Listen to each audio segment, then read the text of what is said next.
بسم اللہ الرحمن الرحیم۔ السلام علیکم گائز، آج ہم دیکھیں گے UGC نیٹ JRF میں شامل یونٹ 1 میں اردو اور اس کی اہم بولیوں کے بارے میں۔ اردو ایک ہند آریائی زبان ہے۔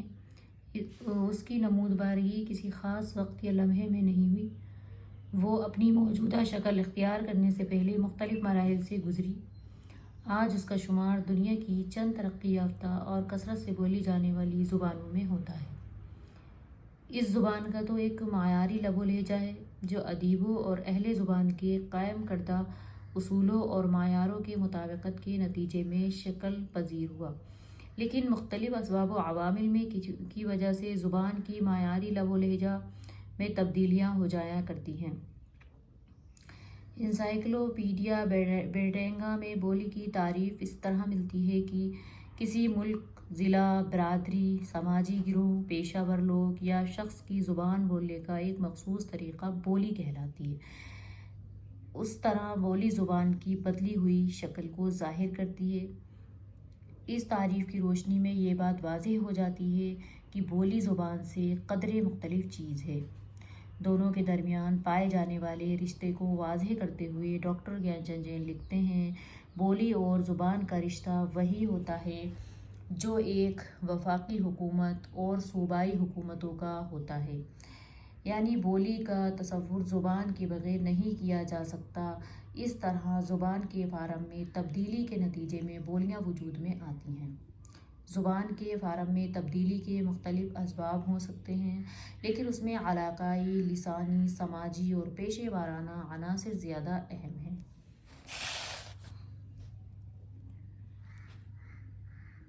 زبان کی بدلی ہوئی شکل کو علاقائی بولی کہتے ہیں۔ اسی طرح کبھی کبھی مختلف زبانوں کا اثر قبول کرنے کے نتیجے میں کسی زبان میں تبدیلی پیدا ہوتی ہے۔ ایسی شکل کو لسانی بولی کہا جاتا ہے۔ سماج مختلف طبقوں میں تقسیم ہوتا ہے، کوئی طبقہ خواندہ ہے تو کوئی ناخواندہ، کوئی مذہب اور ترقی یافتہ ہے تو کوئی غیر مذہب اور پسماندہ۔ سماج کا طبقاتی فرق زبان میں کافی اہم تبدیلیاں لاتا ہے۔ زبان کی بدلی ہوئی اس شکل کو سماجی بولی کے نام سے پکارا جاتا ہے۔ لسانی، سماجی اور علاقائی اثرات کے نتیجے میں اردو کی ان مختلف بولیوں میں چند کا ذکر کیا جاتا ہے۔ ان بولیوں میں بعض کی لسانی حیثیت اور بعض کی سماجی حیثیت۔ اب ہم دیکھیں گے دکنی اردو کے بارے میں۔ عام طور پر جنوبی ہندوستان میں بولی جانے والی اردو کو دکنی اردو کہا جاتا ہے۔ دکنی اردو بولنے والوں کی تعداد بہت زیادہ ہے۔ دکنی اردو بولنے والے آندھرا پردیش اور کرناٹک کے مختلف علاقوں میں بکھرے ہوئے ہیں۔ دکنی اردو ایک قدیم اور زبردست بولی ہے۔ 15ویں اور 17ویں صدی کے دوران اسے فروغ ملا اور اسی زمانے میں دکنی کی ایسی گراں قدر تحریریں سامنے آئیں جن کی آج بھی تاریخی، لسانی اور ادبی حیثیت مثبت ہے۔ میراجی، شمس العشاق، امین الدین اعلیٰ سے لے کر وجہی، غباسی، ابن نشاطی تک ہمیں اردو شاعری اور نثر نگاروں کی ایک بڑی تعداد ملتی ہے جنہوں نے اپنی تخلیقی صلاحیتوں سے دکنی اردو کی ادبی سرمایہ میں قابل قدر اضافہ کیا۔ اب ہم دیکھیں گے پنجابی اردو۔ اردو کی دوسری اہم بولی پنجابی اردو کہی جاتی ہے۔ اسے پنجابی اردو اس لیے کہا جاتا ہے کہ یہ پنجاب کے علاقے میں بولی جاتی ہے۔ پنجابی بولی والے مشرقی پنجاب اور مغربی پنجاب کے مختلف علاقوں میں پھیلے ہوئے ہیں۔ کلکتیا اردو۔ بنگال میں بول چال کی اردو پر وہاں کی بنگلہ زبان کی زبردست اثرات دکھائی دیتے ہیں۔ کلکتیا اردو کلکتہ شہر میں بولی جانے والی اردو کی ایک زبردست سماجی بولی ہے جو شہر کی مسلمان بستیوں میں خاص طور سے رائج ہے۔ اسے کلکتیا اس لیے کہا جاتا ہے کہ یہ صرف کلکتہ شہر تک محدود ہے۔ اب ہم دیکھیں گے کشمیری اردو۔